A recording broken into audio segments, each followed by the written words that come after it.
Hey guys, welcome to another episode of You're the Cure. I'm Dr. Ben Edwards. We've got Dr. Steve Ingersoll with us today. If you've been a long-time listener, you've heard Dr. Steve before.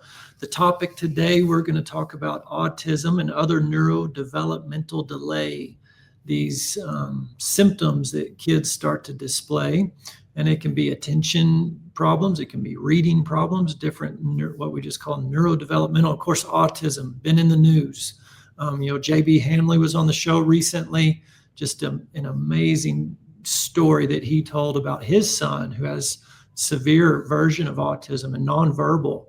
And if you didn't hear that podcast, go back and listen, and it'll bring a tear to your eye when JB discovered that his son was cognitively all there, very intelligent. And once he could actually communicate through a letterboard and spelling, and Jamie Hanley, JB's son, was able to just basically vomit out all this stuff that was trapped inside of him. It was incredible, but go listen to that. But today we're shifting gears a little bit, talking more about what's actually going wrong in the brain, and there are ways to kind of reverse engineer that thing, get to the root, and maybe help these kids in other ways.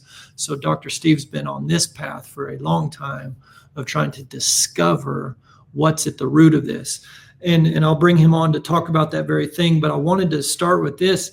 And this is a study from 2005, and you can look this up, guys. Just type in Environmental Working Group 2005. I think 10 Americans is what I typed in. They looked at 10 babies, newborn babies, umbilical cord blood. Again, this is 2005, 20 years ago. 287 different chemicals were detected in the umbilical cord blood of these newborns. All 10 samples had various forms of chemicals. 180 of these are known carcinogens, 217 toxic to the brain and nervous system.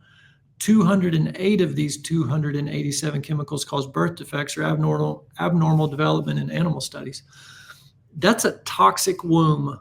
A toxic mother, a toxic womb, and therefore a toxic baby on day of life one, 287 different toxins.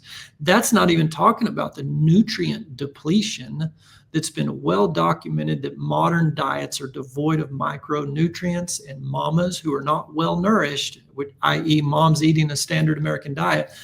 So you've got babies incubating in a womb that's nutrient depleted, stressed out, highly toxic. Who knows now, 25 years later, what this study would show.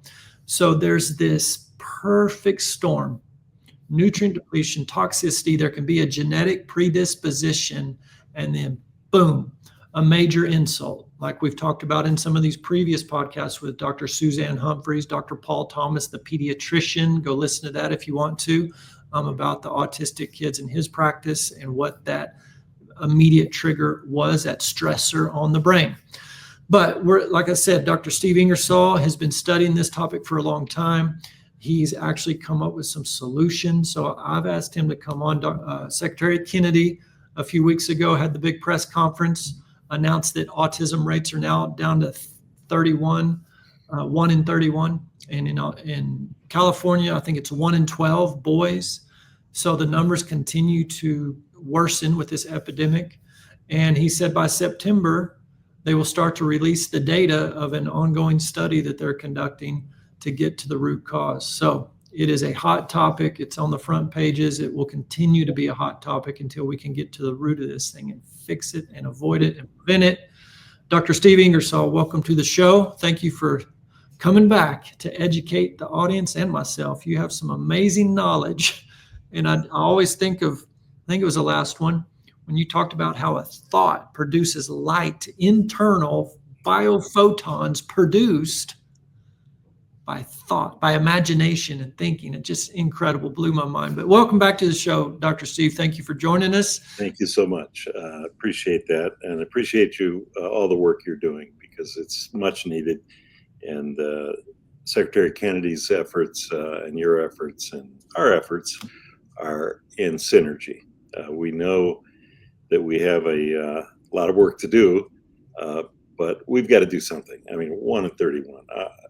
Autism is a catastrophe for the whole family and for the whole culture at those kind of staggering numbers. So we really need to understand what it is.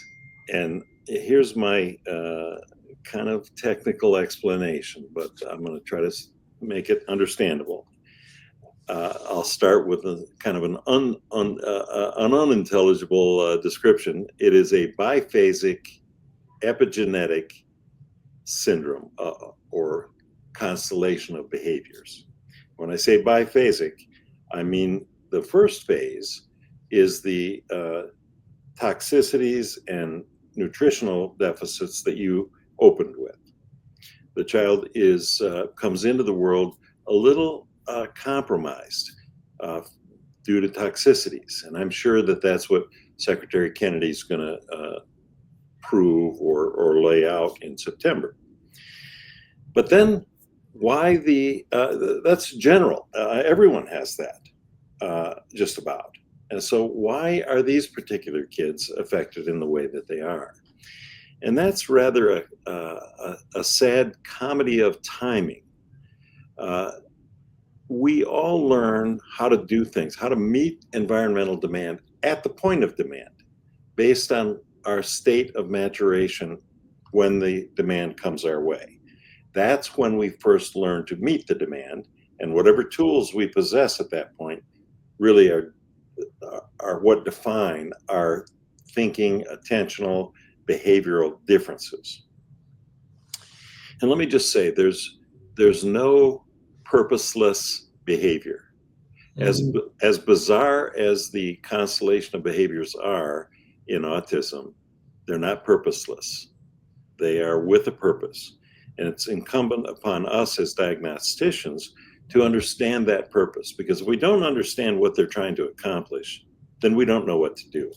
We don't know what we're doing until we understand what they're doing. Because autism is not so much something one has, it's something one does. Now, I'm not saying there's not any organic underpinning to this. There certainly is, but it's generalized. The particular behaviors have a purpose, and they were designed for a purpose, and I'll get to that. So early in the neonatal period, we can tell which kids are at risk.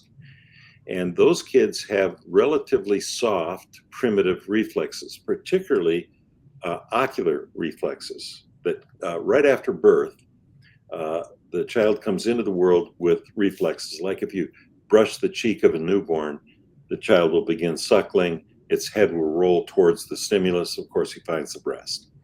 So these movement reflexes have a purpose, and that is bump into the world. And right after that, if the outcome of that bumping into the world is good, the child learns to seek the breast. So then the child begins to use its musculature of its torso to roll towards mom. And so that reward then draws the child into the purposeful movement. But the initial reflexive movements are standard equipment at birth. Well, the eyes have similar circumstance. Face following, for example. The child will face follow, and some kids, the ones that are, I think, compromised from toxicities and nutritional deficits, have a little bit less robust face follow. They have, if you take a baby and rotate them like this, their eyes will roll up, like you see my eyes moving up and down in response to my head movement. This is called the vestibular ocular reflex. The common name for it sometimes is called doll's eye movement. It's a writing reflex to keep my vision stable as my head moves around. You see my eyes turn sideways as opposite my head roll. And so it keeps vision stable as my inner ear senses the reposition of my head. Well, you'll notice in the neonate, so we can spot this stuff in early baby, that doll's eye, or the VOR, vestibular ocular reflex, is just not as robust as normal. We also see that when you look way to the side, the eyes start ticking in what we call nystagmus. It's called endpoint nystagmus. That's less robust. And if I take a spinning drum of light and dark bands and spin that, the eyes will again begin ticking into a nystagmus movement. That's called the optokinetic nystagmus, and that's less robust. So these kids have a little delay in the robustness of these reflexes, and consequently, we see these slight delays in their brain development expressed in their function. So that maybe they're a little bit late. They didn't latch onto the breast very well, or they had some digestion problems, or didn't crawl really well. They're walking perhaps and talking a little bit late, but they get there. They're reasonably on task or on timetable, and the child begins to talk. And here's what happens in a visual sense. The way vision works is we've got this, you've heard of rods and cones. The rods are the periphery of our vision, and the cones are our inspection of things. So our rods go out there and find things spatially, and then we zero in on the cones and inspect those things that we have found. Well, vision is not what you think it is. I mean, we look out there and we say, oh, everything's clear. It really isn't. If I took a quarter and held it at about arm's length and looked through that quarter, that's where my clear vision is. Everything around that is about 2200, the big E on the chart. So really my vision is all blurred except for this little spot. And I move this spot around based on what this blurry vision tells me where things of interest are, and I zero in. So vision really works. Peripheral vision, for those who aren't watching video, what Dr. Steve described as peripheral vision versus central vision. That's right. Small central, almost pinpoint vision, but go ahead, Steve. Yep. And so I find things with my peripheral vision, and then I lock in and inspect those things. Then I release and go back and find the next thing. And I do this in a back and forth accordion kind of style, many, many iterations per moment. I'm doing this fast, back and forth, back and forth. And at the same time, I'm lining my eyes up, a physical coordination of binocular alignment. And so right around 18 months, most kids get skilled enough at their eye movements so that they're able to shift their attention to the central field as the primary spot to pay attention. So most of their attention starts flowing into that central little quarter-sized center vision.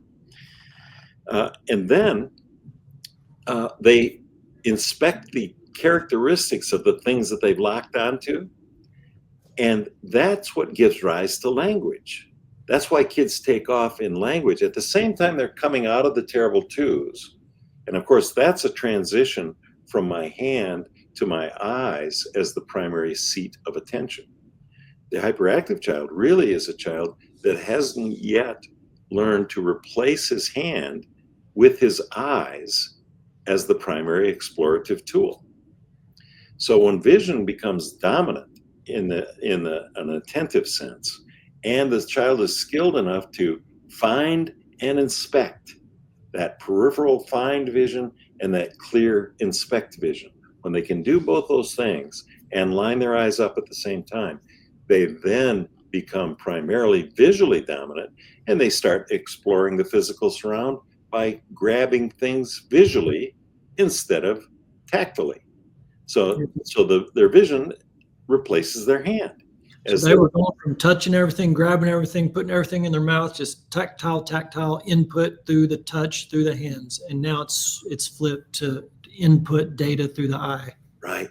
And when all of us get to that point, now we're setting the stage for our intellectual development. Because when you think about thinking, you realize that no matter what question I ask you, I'll ask you a question. Dr. Ben, you on a bicycle? I sure do. Yes, and you just saw that bicycle, I bet. I did. Yes, and that's a basket on front, actually, because it's my daughter's old bicycle, because mine's broken. We just went on a bike ride last night. Now I'm riding a girl's bike with a basket on the front. But all right. So now we could have a half an hour conversation about this bicycle and all the stuff all the action associated with this bicycle. And you would easily recount using language, speech. You would tell me all about this experience, but the experience itself, the thinking about the experience itself, is a great big visual scenario that you've got in your head. So thinking and language are not the same thing. Thinking is a visual event. Language is a description of visual event.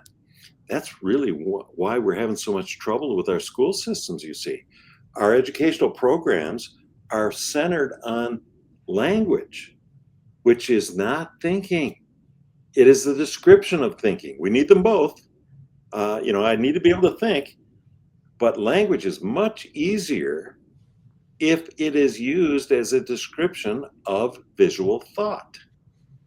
If I'm not very good at visual thought, I don't have anything to say.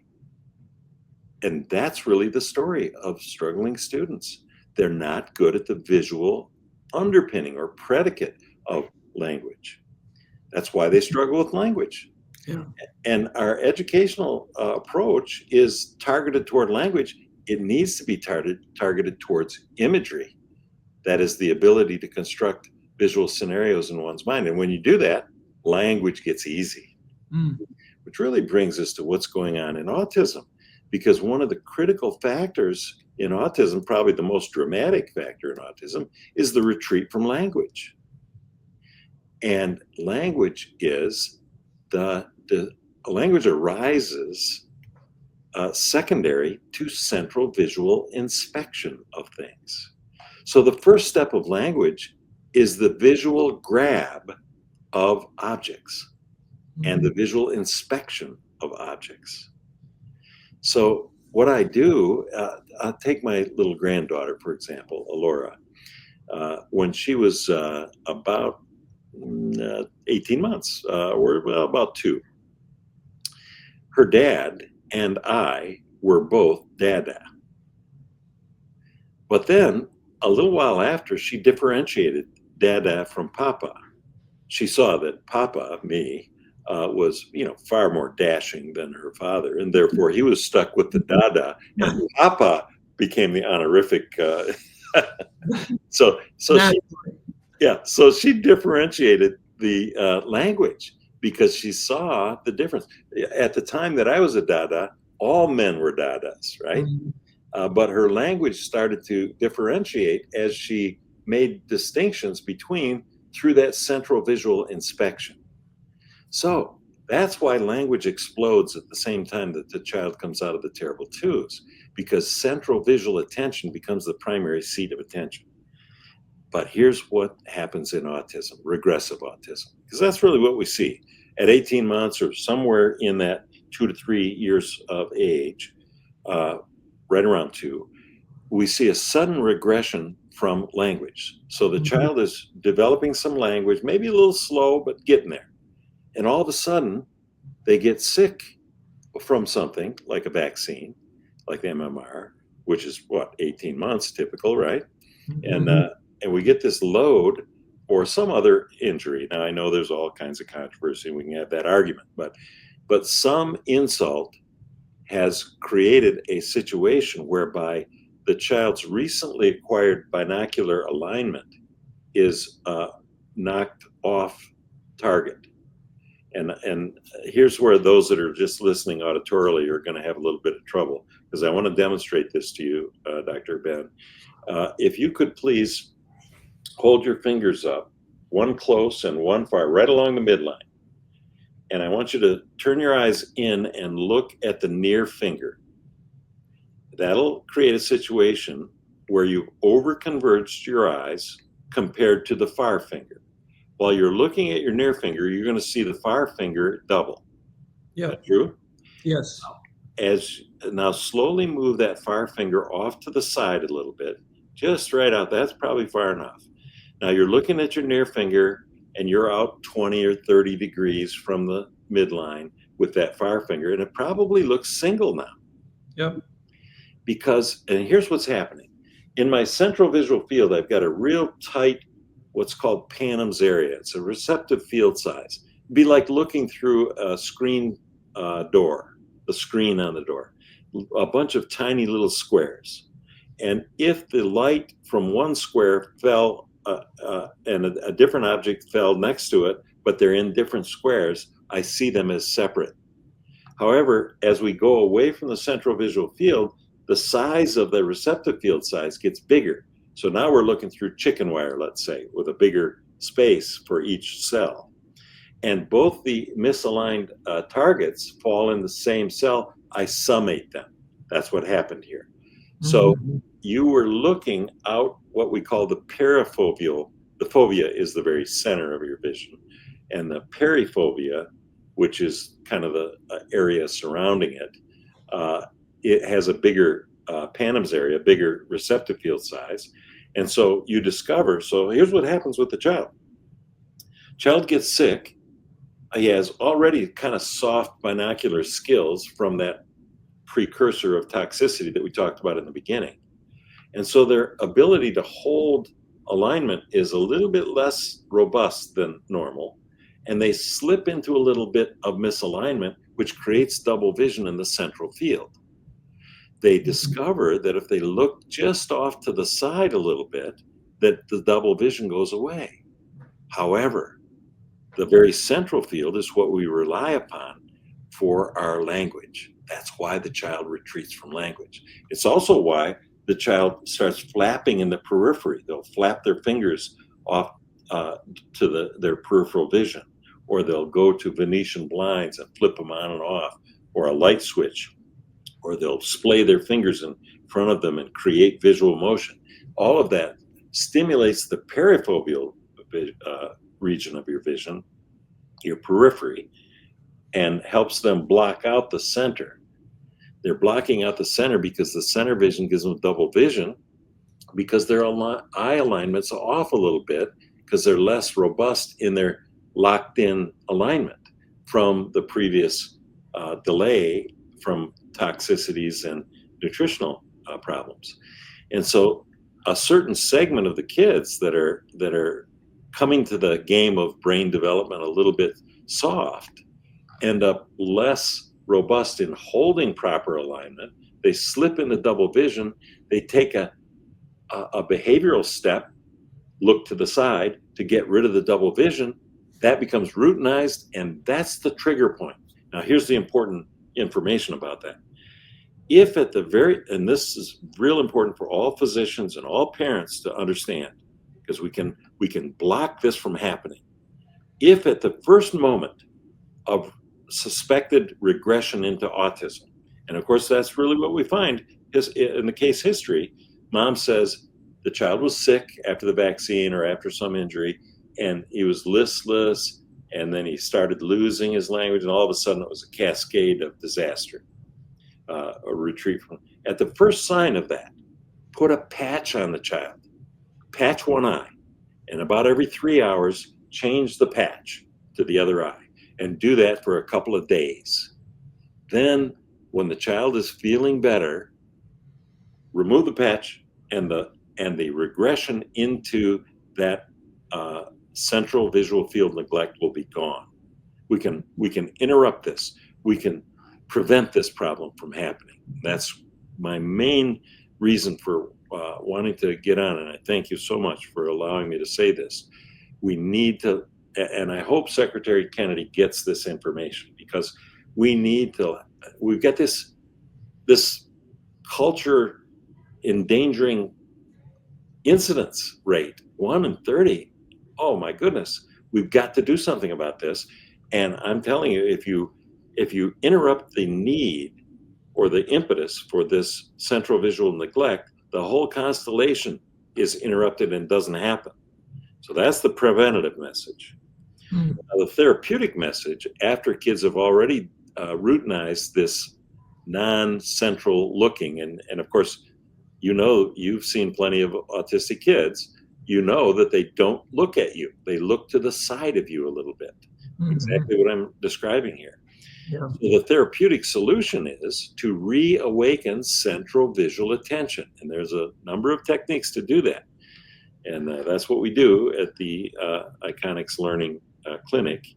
And people need to understand this. There is a treatment method for this. And the first step of that treatment is, it's tough sledding. I don't want to give the impression that this is an easy fix. It's not.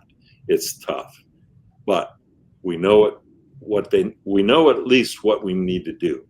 And that is to reintroduce central visual attention and central visual grasping of objects. So that central vision, the child is looking out his visual system, out onto the environment, and he needs to learn to centrally lock onto those objects. That is what stimulates language. So the answer isn't in speaking. The answer is in the mental imagery that precedes speaking. Yeah. And the disconnect is between that imagery and speech.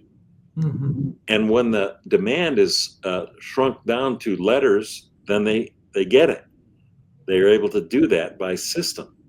However, there's a better way. I mean, not to say that that's not a good thing. I mean, it's a great thing. It's a revelation. But you see, these kids have full-blown imagery going on in their mind. They just don't know how to bring that imagery to central focus to connect it to language. You see, language are particles. Central vision is the particulate analysis of the great big visual scene. So in my visual scene of my peripheral vision, all the parts exist inside the scene. And my central vision analyzes the parts of things that are in the scene. Words in that manner are particles of thought. Imagery is the big picture of the meaning of the thought, and words are particles of thought. And since they've retreated from the system, the central visual system that analyzes the particles, likewise, they retreat from the words that are the particles of thought. That's the correlation there. Yeah. It's treatable along those lines. Yeah. What if you could, I mean, how much of this is because of the natural timeline of the maturation of these reflexes and that switch from touch to vision? I'm not saying this is the answer, but what if things were just so well cared for and preserved, meaning the vaccine schedule was pushed out to 3 years old or something like that? Absolutely. It's a comedy of timing. I say a comedy, it's a tragedy of timing. We are loading up those kids at just the wrong time. The critical area, the absolutely critical time, is at the transition from physicality to the representation of physicality, which is what vision is. Vision is movement and touch estimated. Mm. Vision is our virtual physicality, if you will. Yeah. And we have to connect the two. They have to be congruent. My eye movement skills must be in maturity enough to make vision and touch congruent. If the two are matching, I can substitute vision for touch. If they mismatch, I've got to do something about this. Yeah. And some kids swing an eye out and become strabismic. They turn an eye way over to the side and ignore one eye. That works. That's why we see strabismus, that is misaligned eyes, coming around at that same time. Mm-hmm. That's when that happens. Yeah. Because they're not skilled enough. They're mobile. They're going through. Vision is to humans as cat whiskers are to cats. Vision is out in front of us, telling us what we're going to bump into, just like the cat's whiskers, right? Only ours, of course, extend out further, and forms the basis of our intellect, which is really the only human tool. It is the human tool. I mean, when you look at the physical attributes of human beings, we should be extinct. We can't run very well. We don't have claws. We can't fly. We can barely swim. We should all be dead, right? The animals should have overtaken us, except that we have the one great tool. When God blew the breath of life into Adam's nostril, he sent a little pixie dust of the ability to construct imagery in our minds. And that is the vehicle by which we transcend time and space. And so I asked you about your bicycle. You visually traveled back in time and to a different place as if you were standing there actually looking at the scene. Indeed, you were. You defied Newton's formulations entirely and transported your consciousness to yesterday when you were riding the bike. And you saw every detail as if you were standing right there.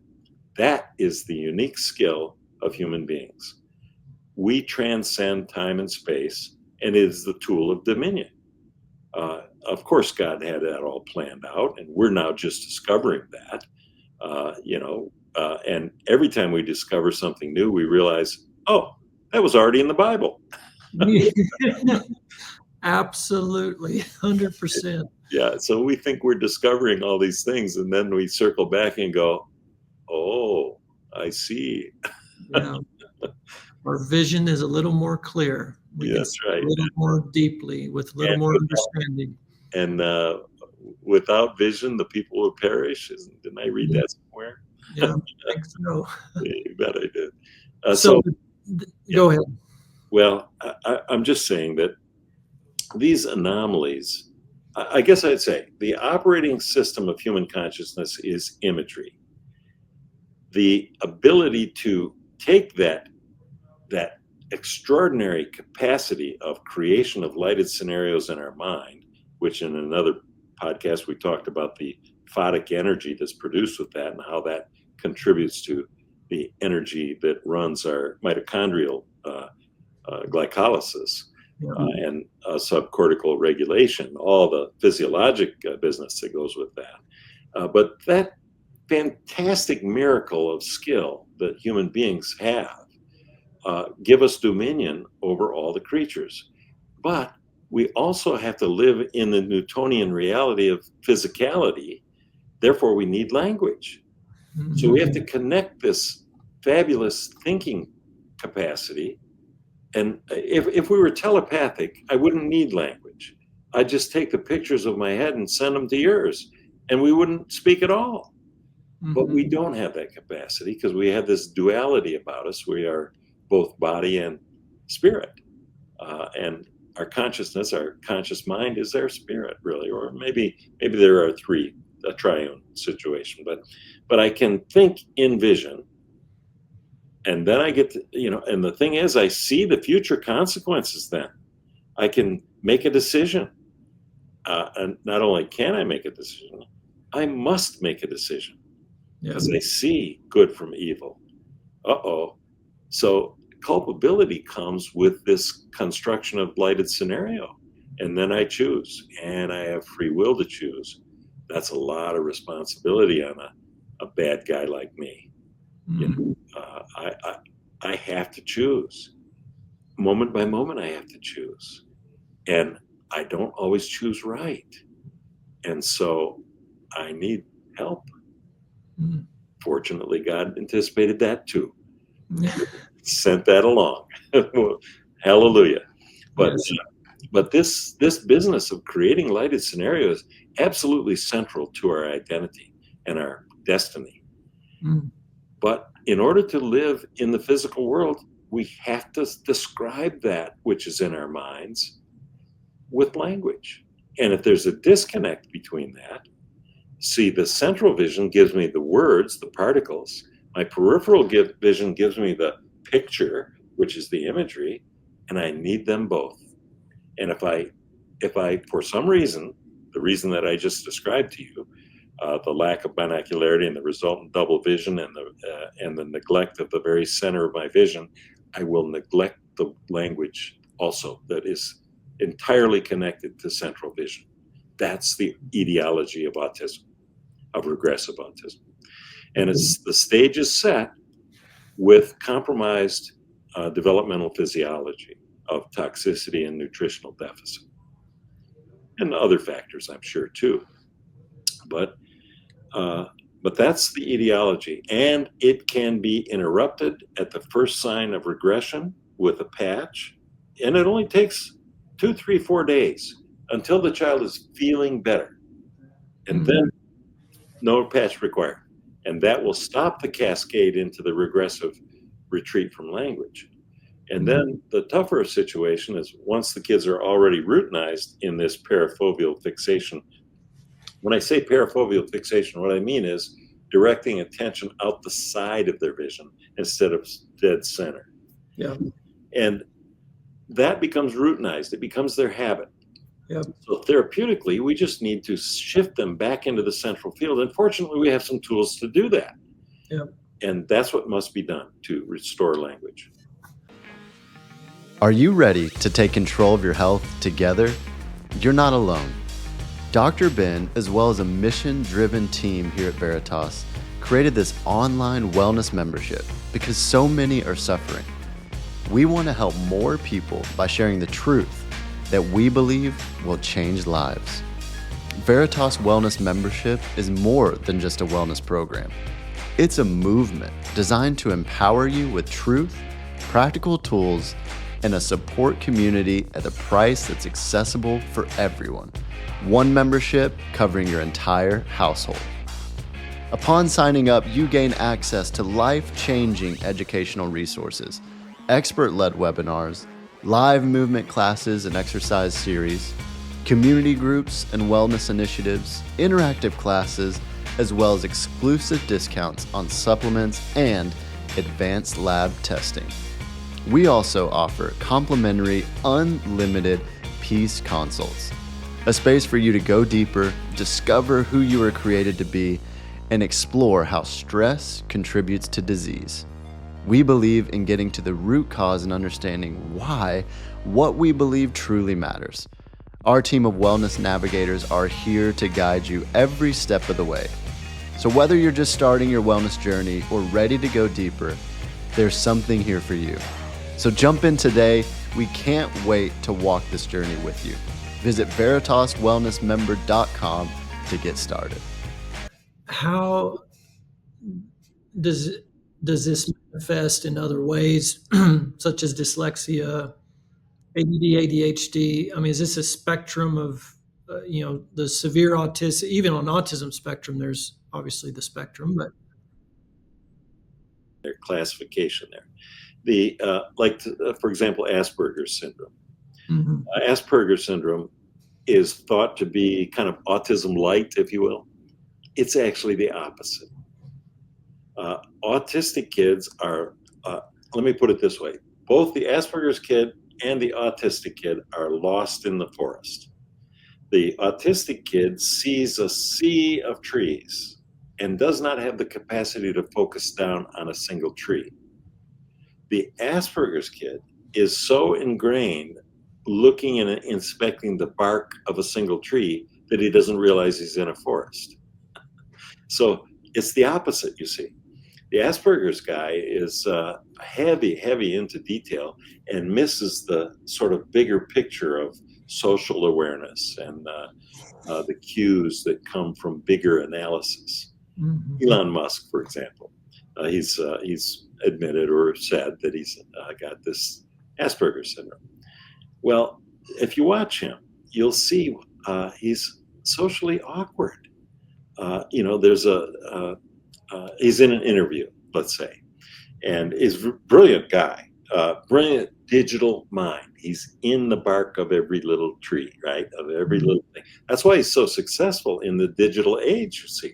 He's on the detail. He is on all detail. But the context of that detail is sort of lost on him. So let's say he's in an interview and the interviewer says, well, what do you think is going to be the outcome of AI? And he'll pause. So you see this kind of lengthy pause as he's speaking his way through his mind. He's analyzing part by part by part. And then comes the answer. Well, we'll probably all be dead by next Tuesday, or something, something that would be an earth-shattering pronouncement. And he says it in a completely flat affect. And then he watches the people around and they all are shocked and making these big facial features. And then he mimics them, you see? Then he displays the same kind of So that's what's going on. He's socially not very aware, but he's smart enough to realize that he can learn to use the same social responses as the people around him. So you see this little delay, and then he chimes in. He's thinking his way through this. That's not what the balanced global particle person like you and me. We catch them both, and he is analyzing by rule. An extreme example of that. This was some years ago, maybe 15, 20 years ago. I was at a conference in Phoenix, Arizona, and Temple Grandon, the noted autistic lady who's articulate enough to tell everybody what it's like to be autistic. So she's a speaker, and she's filled with a room full of guys like me, developmental optometrists who know what I just told you. Okay, so she's up there and she's running her hair, fingers through her hair, essentially flapping in the periphery. That's what she's doing. She doesn't know that. She's just got this gesture going. And her voice is unmodulated. She's screeching and down. She's doing the classic kind of autistic behaviors. As her central message in the lecture was, hey, if you neurotypical people would just tell us what the rules are, we could act better. We'd do better. That was her message. So a break comes. And of course, inevitably, people come up to the speaker and ask a question. So this lady, one of my colleagues, is up there asking her a question. And Temple Grandin is standing too close, giving the answer. So she's like really close to this lady's face as she's answering. And she's looking off to the side and kind of her head's hopping around a little bit as she's talking. And the lady starts retreating. And I'm watching this little scenario. The lady's retreating. Temple Grandin moves in, keeps that too close a distance, and chases the lady practically across the stage. And pretty soon the lady's making sort of defensive gestures, lifting her around. And Temple Grandin just keep coming in. So after the break, I raised my hand and said, Dr. Grandin, could you tell us what you think, how you determine the correct social distance when in conversation? Without missing a beat, she said, I use the distance it takes to open up supermarket doors when you walk up to them. So she had determined that the correct distance when in conversation was that distance that she experienced with these supermarket doors. And so regardless of the signals, the social signals that this questionnaire was giving her, she disregarded that entirely and did an intellectual top-down analysis as to how close she should be and just kept that distance. So she was running her life by rule. It's like the Rain Man saying, okay, it's Wednesday at 6:00. We got to have mac and cheese and, Vanna White. Yeah. And I know where all the queens are. It's all systems, instead of this integration between the peripheral and central field. So I know that's a lot of information here in this kind of short period of time, but so the attention deficit question and the dyslexia, those are all disturbances between the integration of central and peripheral visual field, and they're all treatable. They are maladaptive behaviors. They are not conditions. Dyslexia is not a condition. One does not have dyslexia. One does dyslexia. One does not have attention deficit disorder. One does attention deficit disorder. So attention deficit hyperactive ADHD, it's not a diagnosis. I mean, the diagnosis is made by checking off the behaviors. We make the diagnosis by saying, oh, look, he's got, 15 of these behaviors. Aha, we'll call it ADHD. But then when we say, well, what's ADHD? Well, it's people that do that stuff. So it's circular, you see. Yeah. And unfortunately, the label itself stops the inquiry as to the real question. And the real question is, why does that guy act that way? Yep. Attention deficit taken to the extreme degree is like my cat on a laser dot. I can control my cat's behavior entirely with a laser dot. The cat does not know how not to jump on the laser dot. Even in exhaustion, the cat will pounce on the laser dot. You, of course, will not play laser dot with me because there's something else driving your behavior, and it is the imagery that you create in your mind of the future. That's what guides your behavior, not dots. Kids that have poorly developed internal imagery chase dots, metaphorically speaking. And that's really what attention deficit is. The environmental happenstance captures their attention. You and I, it's not that we've filtered out those happenstances that occur around us. It's just not the main thing driving our behavior and our attention. The imagery in our minds is what keeps our attention because we have it well developed and we can relate it to others through language. First in form of gesture, then speech, finally textually. So the very purpose of language is the transmittal of imagery. And the very purpose of education should be the skill of creating imagery. And then language follows that quite easily. But if you try to teach language before imagery, good luck. That's what's happening.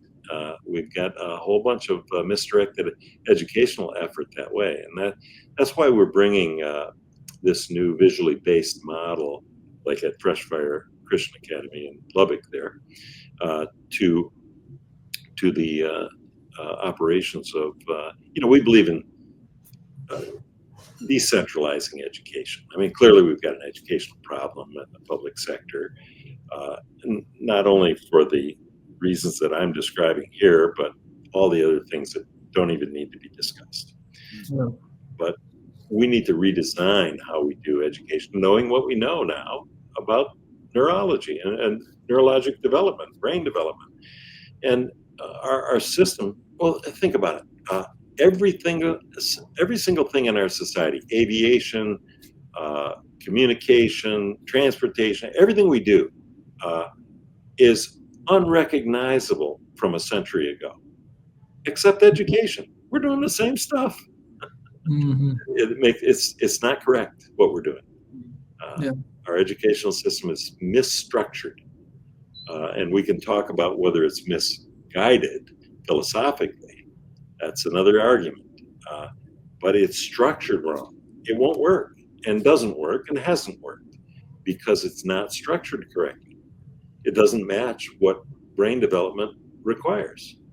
Yeah. And, so anyway, we've retooled that, and actually we find it's better to be done in smaller groups, home groups.